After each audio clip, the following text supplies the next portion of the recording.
Generally વરસાદી મોસમમાં કંઈકનું કંઈક ચટપટું ખાવાની ઈચ્છા દરેક વ્યક્તિને થતી હોય છે, પણ બહારનું એટલું ચટપટું આપને હાઇજેનિકની કોઈ ગેરંટી નથી આપતું. જેથી આજ આપણે એટલી ટેસ્ટી, ડિલિશિયસ, સુપર હેલ્ધી નવી રીતે બિના ઝંઝટ મુંબઈ સ્ટાઇલ રગડા પેટીસ તૈયાર કરીશું. જેમાં પેટીસ બનાવવાની ખૂબી છે, રગડામાં કોઈ તામઝામ નથી, બિના ઝંઝટ ખૂબ સરળ રીતે તૈયાર થશે. તો મારી આ સરળ રીતે મોંમાં જતાં ઓગળી જાય તેવી પેટીસ સાથે રગડા પેટીસ બનાવવાની રેસીપી શરૂ કરીએ. તો જેમના માટે સૌથી પહેલાં લઈશું 1 કપ જેટલા વટાણા. જનરલી વટાણા જે સફેદ આવે છે તેનો ઉપયોગ થતો હોય છે, પણ મારી પાસે અત્યારે લીલા વટાણા અવેલેબલ છે સૂકા, તો મેં તે લીધા છે. તમારી પાસે જે વટાણા હોય તે લઈ શકો. આ રીતે આપણે સાદા પાણીથી 2-3 વાર ધોઈ લઈશું, જેથી કચરો હોય તો નીકળી જાય. અને પછી તેમાં લગભગ 2 થી 3 ગ્લાસ જેટલું પાણી મિક્સ કરીશું અને આપણે તેને પલાળવા માટે ઓવરનાઇટ સોક કરીશું. અહીંયા ખાસ ધ્યાન રાખવાનું છે, વટાણા બરાબર પલળવા જોઈએ, તો જ રગડાનું ટેક્સચર પરફેક્ટ આવશે. તો હવે લગભગ 12 કલાક જેવો સમય થઈ ગયો છે અને વટાણામાં આ રીતે દાણા ફૂલી જવાથી એકદમ સરસ મોટા થઈ ગયા છે અને પાણી થોડુંક જ બચ્યું છે.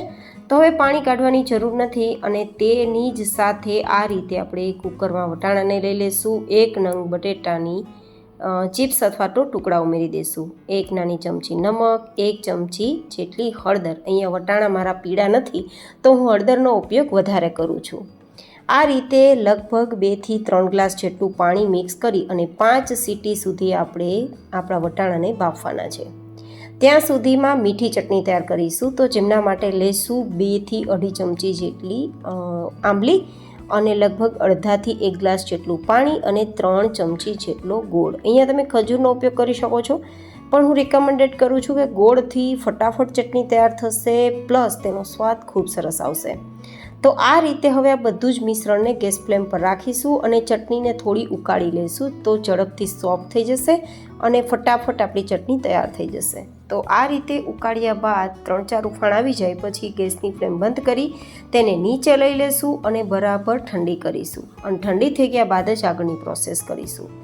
હવે ત્યાં સુધીમાં આપણે ગ્રીન ચટણી તૈયાર કરીશું, જેને તીખી ચટણી કહેવાય. તો જેમના માટે ઓફકોર્સ તીખી ચટણી માટે મરચાં વધારે જોશે, તો 7 થી 8 નંગ મરચાં, 1-2 ઇંચ આદુનો ટુકડો, થોડો ફુદીનો 1 ચમચીથી 2 ચમચી જેટલો, મારી પાસે સૂકો છે તો થોડો ડાર્ક થઈ ગયો છે, ફ્રેશ પણ લઈ શકો, અને લગભગ 1-1.5 કપ જેટલા ધાણા, અડધી નાની ચમચી જેટલું નમક ઉમેરી દઈશું, 1 ચમચી જેટલું ધાણા જીરું પાવડર, ચપટીક હળદર અને થોડા બરફના ટુકડા, જેથી કલર આપણી ચટણીનો ગ્રીન રહે. 1 ચમચી દાળિયાની દાળ છે, શેકેલા દાળિયા હોય ને તેના ફોતરા કાઢી દાળ લીધી છે. અને હવે 1/4 કપ જેટલું પાણી મિક્સ કરી અને ગ્રાઇન્ડ કરી લેશું. તો એકદમ સરસ ચટણી આપણી તૈયાર થઈ ગઈ છે. તો હવે આ ચટણીને એરટાઇટ કન્ટેનરમાં ભરીને રાખી દઈશું. હવે આપણે આ જે બાફેલી અને બોઇલ કરેલી આંબલી ગોળ છે ને, તેમાં સ્વાદ પ્રમાણે કે અડધી નાની ચમચી જેટલું નમક, 1 નાની ચમચી જેટલું કશ્મીરી લાલ મરચું જેથી કલર સરસ આવે, 1 નાની ચમચી જેટલું ધાણા જીરું પાવડર અને 2 ચપટી હિંગ મિક્સ કરી દઈશું. અને પછી આ મિશ્રણ થોડું ઠંડુ થાય પછી તે જ મિક્સર જારમાં લઈને ગ્રાઇન્ડ કરી લઈશું, જેથી ચટણી થોડી થીક પણ થઈ જાય અને આપણે બિના ઝંઝટ ફટાફટ આપણી ચટણી તૈયાર કરી શકીએ. તો હવે આ ચટણીમાં કોઈ મોટો ટુકડો હોય તો તેને કાઢી લેવાનો છે. તો એકવાર આપણે ચટણીને ગાળી લઈશું.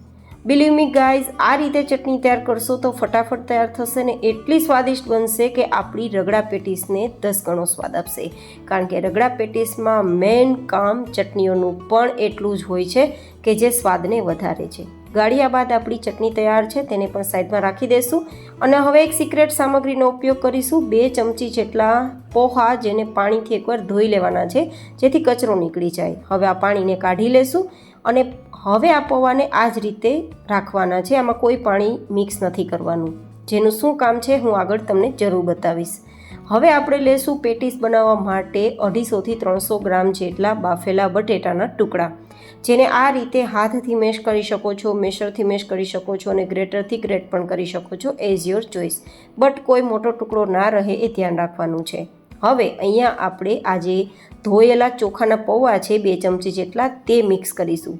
ગાઈઝ, જનરલી પેટીસ બનાવતી વખતે બ્રેડ ક્રમ્સનો યુઝ થતો હોય છે અને માર્કેટમાં તો કોર્નફ્લોર કે કોર્નસ્ટાર્ચ પણ યુઝ થાય છે, પણ આ રીતે પૌવા યુઝ કરજો, એકદમ હાથમાં ના ચીપકે તેવી આપણી પેટીસ તૈયાર થશે, પ્લસ ખૂબ ફરસી અને સુપર સોફ્ટ તૈયાર થશે. હવે સ્વાદ પ્રમાણે મરચાંના ટુકડા, હિંગ, ધાણા જીરું પાવડર, હળદર, સ્વાદ પ્રમાણે નમક, ચાટ મસાલો અને આમચૂર પાવડર. અહીંયા આમચૂર પાવડરનો જ ઉપયોગ કરજો. લીંબુ ઉમેરવાથી વધારે આપણું આ બેઝ છે તે ઢીલું થઈ જશે, માટે થોડા લીલા ધાણા મિક્સ કરી અને હવે બધું જ બેઝ ભેગું કરી લેશું. ગાઈઝ, આ રીતે પૌવા ઉમેરવાથી તમારી જે પેટીસ છે સુપર સોફ્ટ તો બનશે જ, પણ સાથે હાથમાં ના ચીપકે તે રીતે તૈયાર થશે. તમે જોઈ શકો છો બધું જ બેઝ ભેગું થઈ જાય તેવું તૈયાર થયું છે. તો હવે પેટીસ તૈયાર કરતી વખતે એકવાર હાથને તેલથી ચીકણો કરી લેવો, જેથી હાથમાં બટેટું ના ચીપકે.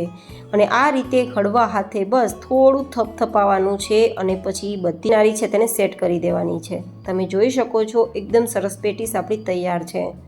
તો બધી જ પેટીસ આ રીતે તૈયાર કરી લીધી છે અને હવે શેકવા માટે એકદમ ટેસ્ટી એન્ડ ફ્લેવરફુલ પેટીસ તૈયાર કરવી હોય તો હંમેશા પેટીસને ઘીમાં જ શેકવી, તેલમાં ના શેકવી. બસ 1-2 ચમચી ઘીનો જ સવાલ છે, વધારે ઘીની જરૂર પણ નથી, પણ ટેસ્ટી પેટીસ તૈયાર થશે. બસ જેટલી તવા પર સમાય તેટલી આ રીતે ગોઠવી દેવાની છે અને 1-8 મિનિટ પછી તેની સાઈડ બદલી દેવાની છે.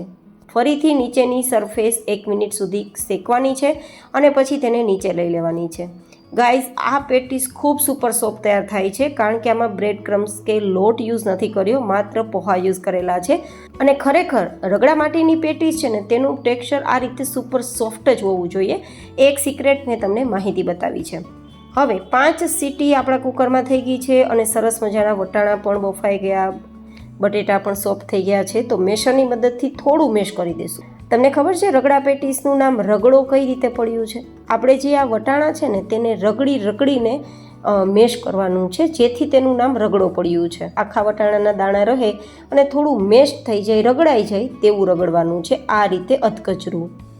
હવે આપણે તેનો વઘાર કરવા માટે માત્ર 1/2 થી 1 ચમચી જ તેલનો ઉપયોગ કરીશું. અહીંયા કોઈ તામઝામ નથી, કોઈ મસાલા એક્સ્ટ્રા યુઝ કરવાની જરૂર નથી. તેલ ગરમ થાય પછી તેમાં જીરું મિક્સ કરી દઈશું, હિંગ મિક્સ કરી દઈશું અને તીખાશ માટે થોડા મરચાંના ટુકડા અને સાથે થોડો 1-2 ઇંચ આદુનો ટુકડો પણ ગ્રેટ કરી લેશું. તો બસ મરચું સતળાઈ જાય પછી રગડો આપણે બાફેલો છે તે મિક્સ કરી દેવાનો છે. થોડું 1 ગ્લાસ પાણી, થોડા લીલા ધાણા આ રીતે મિક્સ કરવાનું ને પછી 5-10 મિનિટ માટે તેને ઉકાળવાનો છે મીડિયમ ગેસની ફ્લેમ પર.